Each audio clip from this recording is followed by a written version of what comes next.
Hello my Sai devotees. என்னங்க அத்தியாயம் 1 உங்களுக்கு பிடிச்சிருந்ததா? வாங்க இப்போ அத்தியாயம் 2க்கு நம்ம சேர்ந்து பயணிக்கலாம். ஸோ அத்தியாயம் 1ல் வந்து நம்ம பார்த்துருப்போம் இல்லையா, பாபா வந்து கோதுமை மாவு அரைச்சி அது மூலயமா அந்த தொற்று வியாதியை வந்து குணமாக்கியிருப்பார் இல்லையா.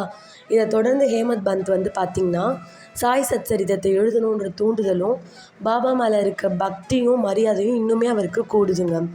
இப்படி இருக்கச்ச பார்த்திங்கன்னா அவருக்குள்ளே வந்து ஒரு பயமும் வந்து இருக்குது, நம்ம இதை எப்படி எழுதுறது. ஏன்னா சரிதம் அப்படின்றது ஒரு மனுஷனோட, ஒரு ஞானியோட வாழ்க்கை வரலாறு.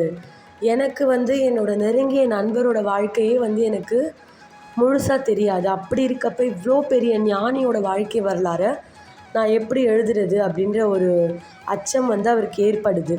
பட் அவருக்குள்ளே என்ன சொல்லிக்கிறாருன்னா, கடலை கடந்து தான் ஆகணும், மலையை நம்ம தாண்டி தான் ஆகணும்.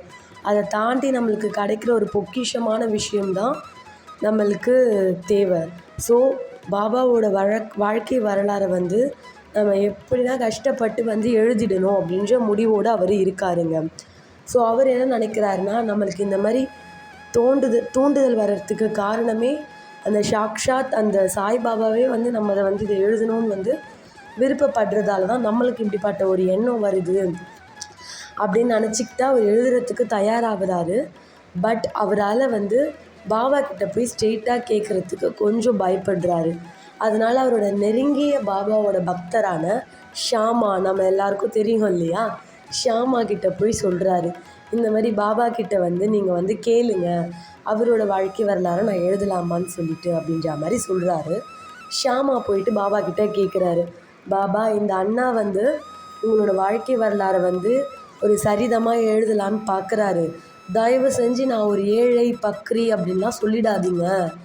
பாபாவும் இதுக்கு ஓகேன்னு சம்மதிச்சு அவரோட திருக்கையால் வந்து உதி எடுத்து ஹேமத் பந்தோட நெத்தியில் வச்சு ஆசீர்வாதம் பண்ணுறாருங்க.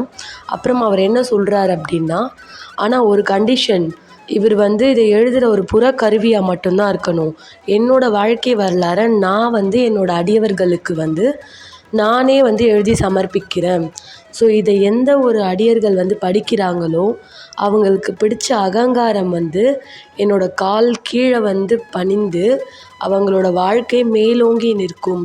அவங்கள பிடிச்ச பாவம் கர்ம வினைகள் இது எல்லாமே இந்த சரிதத்தை படிக்க படிக்க கம்மியாயிட்டே வரும் அப்படின்னு